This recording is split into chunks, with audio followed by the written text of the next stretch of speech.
Hi, how are you guys?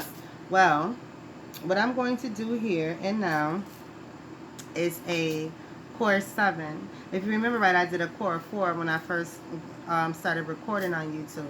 So I was instructed to do a core 7. So that's what I'm going to do.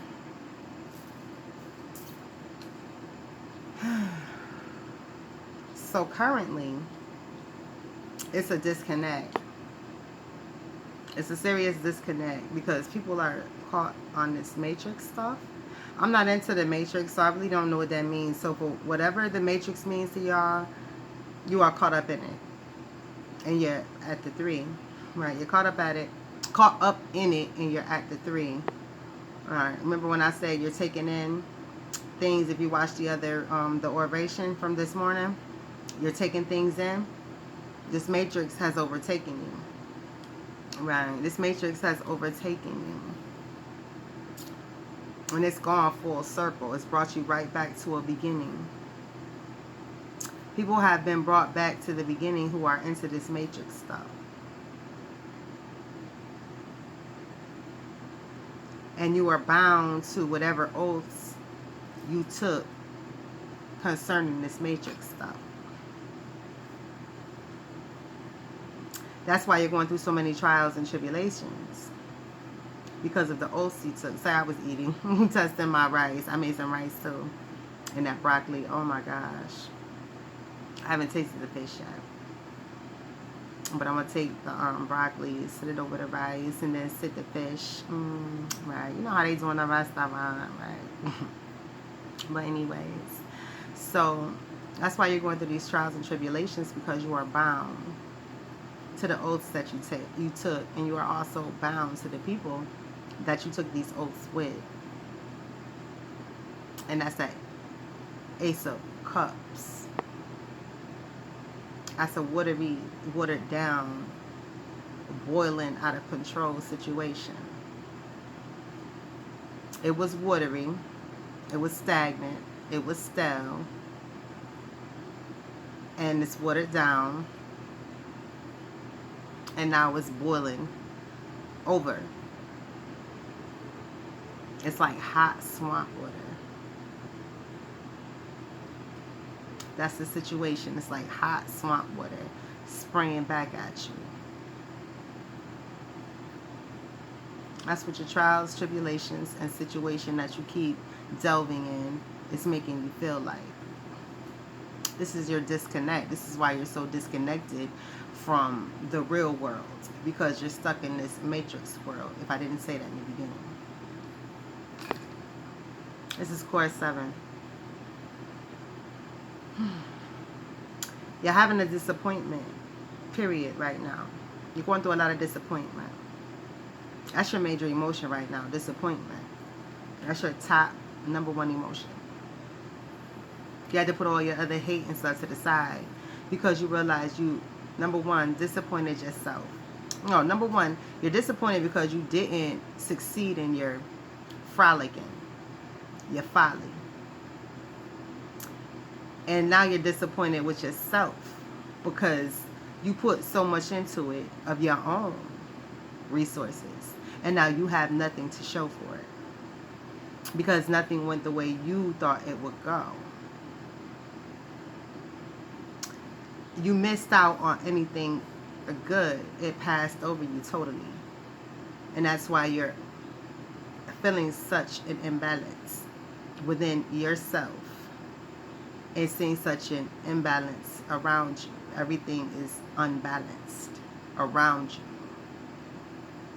And because your perception is unbalanced, you're experiencing imbalance within your internal, your mind. You're perceiving everyone else to be having a worse time than yourself. So you're able to accept your behavior and continue it because you're like, everybody else having a worse time than me, so I must not be the bad one. No, that's your projection of yourself. You are seeing yourself in others, but you're glazing over it because of your imbalance from within. You're not understanding your externals are also what you're representing. But you're saying, mine aren't that bad because I don't feel it. I don't see it in my own life. But like I said, you're imbalanced up here.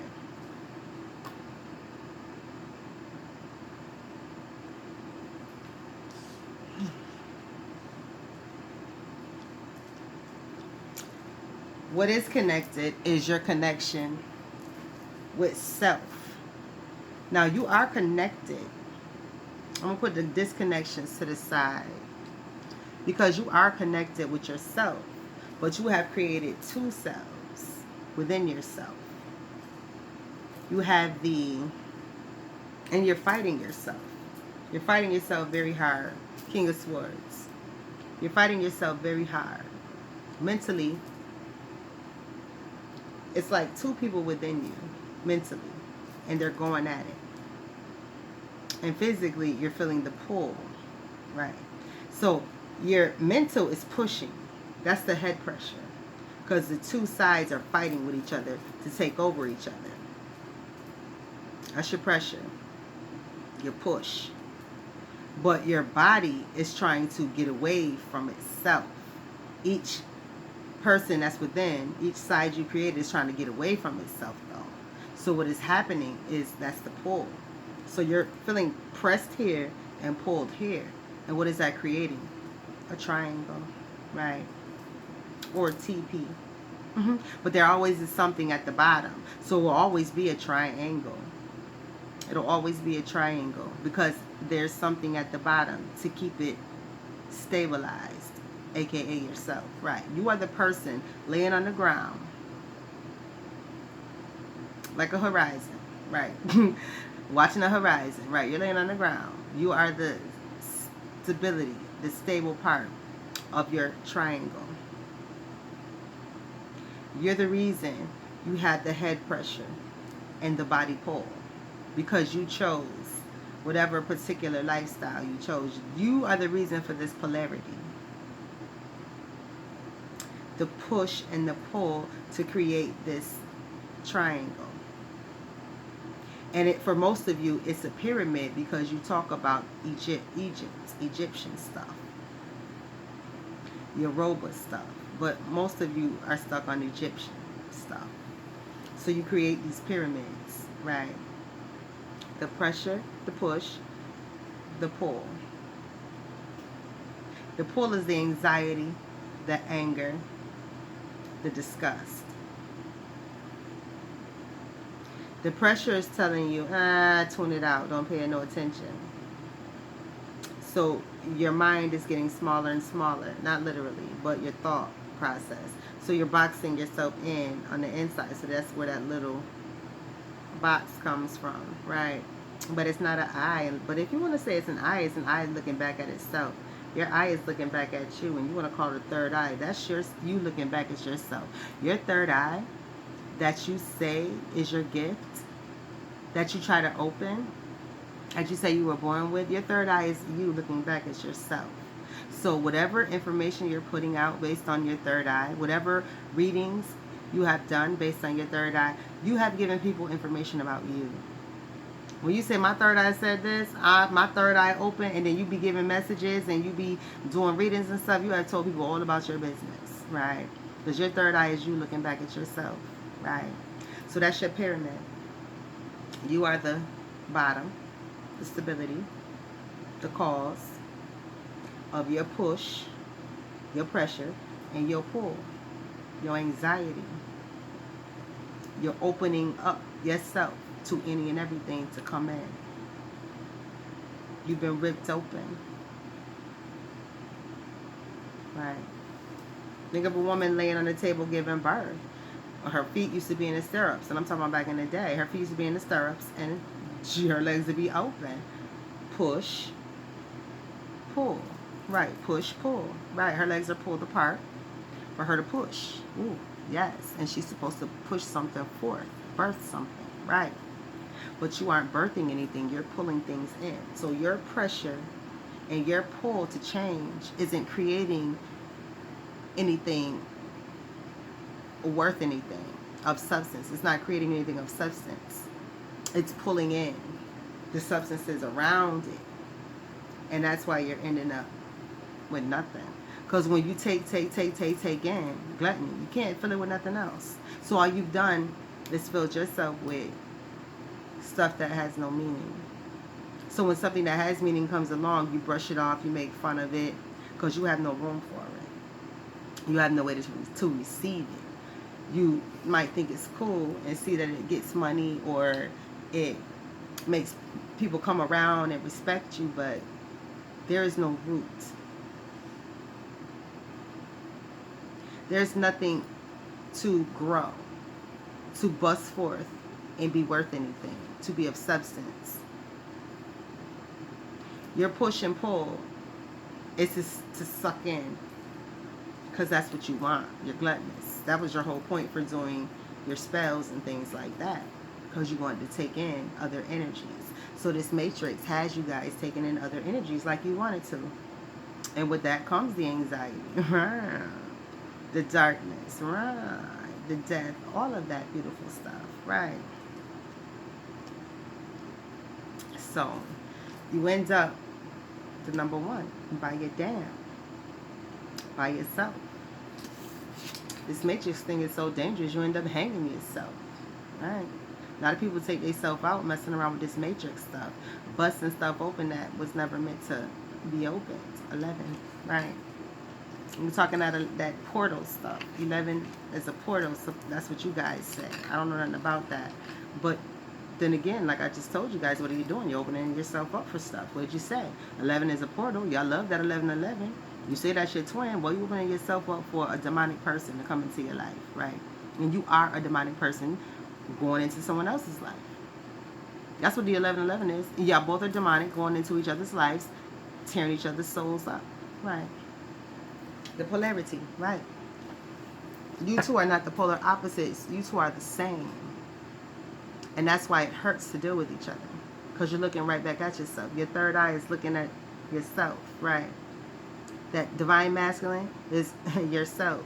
The divine feminine that you pull on is yourself, depending on who pulls who into the relationship, right? You pull in what you are. Absolutely. Some people force themselves into your lives, like sucker fucker. He forced himself into my life, right? With what? Drugs and potions, right? So with that being said, you folks are forcing yourselves into people's lives and pulling yourselves into people's lives, pulling other people into your lives who are like you. So that's why you feel more pressure than usual, because you got extra 11s all over the place. You didn't just stick with one 11. You got all kinds of 11s. You guys have chosen to take on all kinds of 11s. You said, nah, there's not just one mate for us. We got a bunch now, right? So you have opened up a whole bunch of portals. You have opened yourself up to a bunch of portals. And that's exactly where you will remain, in your portals, your portal love. What do portals do? Create holes in your body. Holes in your body, what? Lets things leak out. If you get shot 55 times, you have 55 holes in your body, 55 places where blood will spew out, right? That is what has happened since you have opened yourselves up to all these different twin flames. These divine masculines and divine feminines. You've opened yourself up to a hell of a lot of them, right? 4, right? A 5. You have opened yourself up to a hell of a lot of them. Talking this church stuff too. You brought on even more demons by being a false prophet, right? Those of you who are out there knowingly being a false prophet, I'm not accusing, but if you know you are a false prophet, you are bringing more hell upon yourself than you can ever imagine. Right? That 4, 5, and 2. Right? 4, 5, and 2. Right? 4, 5, and 2. You got a message from God to stop. You're becoming unstable. 5, make that change, because you are totally unstable now. 2. Did I say 2? Yeah, and 2. You're a snake. You'll never come out, right? It's a cap on each end of the 2. You'll never get out, because what does he do? Change it to a 0. Take the cap off every time you try to come out, right? I explained that to you if you watch the Oration, right? So, what stands between the connected and the disconnected? Yourself. Yourself. Not nobody else. Although you project it onto others, with your little bow and arrow, number 7, it comes right back to you and turns into a 1. Yourself, your choices, right? Your choices. Staying in self-care for a whole month versus 1 to 2 weeks. Self-care takes 1 to 2 weeks, right? It's not about making yourself look good. It's about cleansing yourself, right? So after 1 to 2 weeks, you should be done cleaning out your crap, crying, and starting to beautify yourself. But once you do your cleaning within 1 to 2 weeks, depending on how bad your situation was, you should have been already in self-improvement, throwing stuff out, kicking people out, and all of that stuff. Because that's what the first couple of days of self-improvement does. It shows you what you need to get rid of immediately. That's the whole point. And then you go through your cry, your mourning, and all that, your grieving and all of that. Then you look at yourself, go through your regret phase and all of that stuff. Right. Right. And then you start saying, let me get myself together. I need to look better than this. Then you start taking your bubble baths and all of that stuff. And cleansing your skin and everything, getting your body clean, scrubbing your body so that you are polished now. Then after you do that, that only take 1 to 2 weeks, right? Depending on how much trouble you had in your life, right? So you should be done with self-care within 1 to 2 weeks. And by the first or second week, depending on when you stop, definitely by that third week, you throwing stuff out. You kicking people out. You ain't answering phones. You ain't sending text messages. You looking for new jobs possibly. You looking for a new state to move to, whatever, right? You making major changes by your third week. So self-care really take 1 to 2 weeks. So by that third week, most definitely, you should have already went into self-improvement naturally, automatically. But if you are selfish and all about yourself and how I'm going to look and how I'm going to be, right, all of that, then you're still stuck in self-care. All you're doing is beautifying yourself. All you're doing is being conceited. All you're doing is being passed over, right, to the person who is in self-improvement. And when you're up to date, when you are with everyone who is working hard towards a goal of bettering themselves, guess what? God boosts you up, right? You go a little faster, right? The self-improvement goes a little bit faster if he sees that you are committed to making that change, right? So that's why I say you're a month behind, right? Self-improvement is where we're at. Because truthfully, in that first and second day, if you are truly committed to self-care, like I said, you already did that cry and stuff and already figured out what you need to do. You're starting to work on a plan by that third day. Definitely by that fourth day, you're working on a plan on getting cute and getting rid of some nonsense. Because what's the point of getting cute and still having nonsense, right? What's the point in taking a nice, relaxing bubble bath and doggone well your kids still up acting stupid and rambunctious and all you about to do is go out there and yell and whoop ass, right? Didn't make sense to take that relaxing bubble bath, right? You put them to bed, then you take your bubble bath, correct, right? Self-care and then self-improvement, they go hand in hand. They glide and slide and tip a line together. Yes, they do. So with that being said, the only thing standing in between the connected and disconnected is yourself, right? You are connected wrong. And that is what's causing the disconnection. Disconnection in your life. What you are connected to, which is a polar opposite. You got two halves, like you're schizophrenic, but you're not schizophrenic. You got two halves, and they are totally opposite of each other, and they're trying to get away from each other. So the disconnection, the connection you have with two different entities within yourself, how you choose to be. I'm good and evil all at the same damn time, or I'm evil and even more deadly. Right, that's you. But a lot of you are showing I'm good and evil at the same time, and they're fighting to get away from each other. Right? Something more evil still wants to get away from something less evil because it deems it what? Unworthy to be around it. You ain't evil enough to be around me, go ahead. Right? You the type that'll tell on me. You ain't, right? So with that being said, you being a polar opposite to yourself, fighting within yourself, is why the disconnect is taking place in your externals. Your internal disconnect is why your externals are disconnected. Your entire environment is disconnected, and the only problem is yourself. Not no twin flame, not no divine masculine, but you label a twin, a person, a divine masculine or a divine feminine, to bring them into your mess, right? So you can bring them down to your stank ass level. So you can break them down and put entities within them. That's exactly what you do. So that's what this matrix whole thing has been about. That's why you are trapped up in a circle. That's why you have gone 360. That's why you have not gone anywhere else but 360, right? 360, back to where you started from. You're supposed to go 180 and keep on moving from each situation. No, you went 360. You went right back to the same piece of crap spot that you left from, right? If you were at a, what you call it?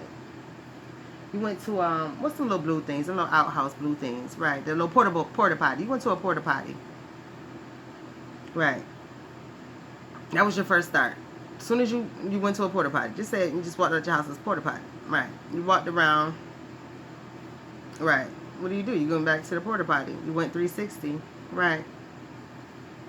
Right. The porta potty's at your house. Thank you. So you walked around in 360, right? You went right back to where you was at. Why? Because you had to go to the bathroom, right? Right. You're on your property, right? But you don't have a bathroom inside your house. You have a porta potty, right? Now, what can a porta potty do? Be taken from you, right? Right.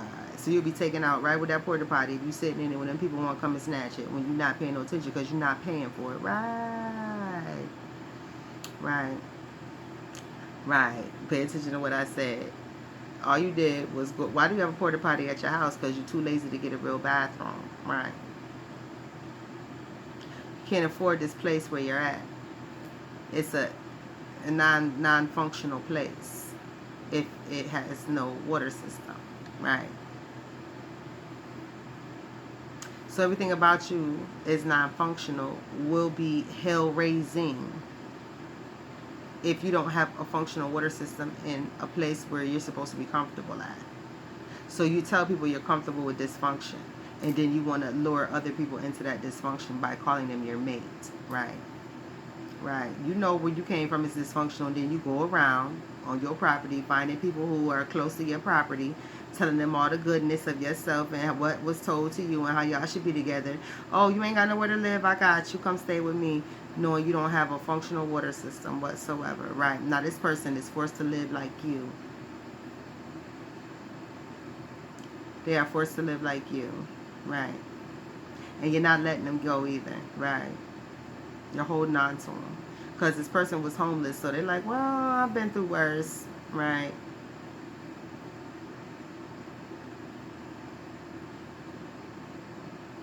You have brought a person into a situation with you.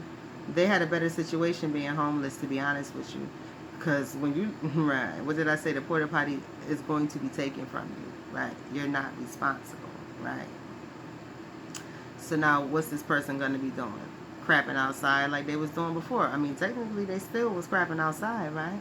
So you didn't improve their situation. You gave them a building to go into, right? You didn't improve anything for them, right? Because they could have been sleeping at a, what you call it? One of them shelter places. There is running water there, right?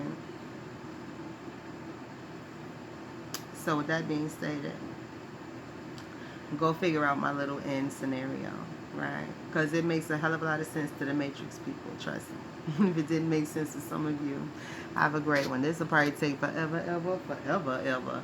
Let's see, what time is it? 1:50. It's 1:50 in the afternoon. I am exhausted. So let's see how long 23 minutes take. Probably 4 hours.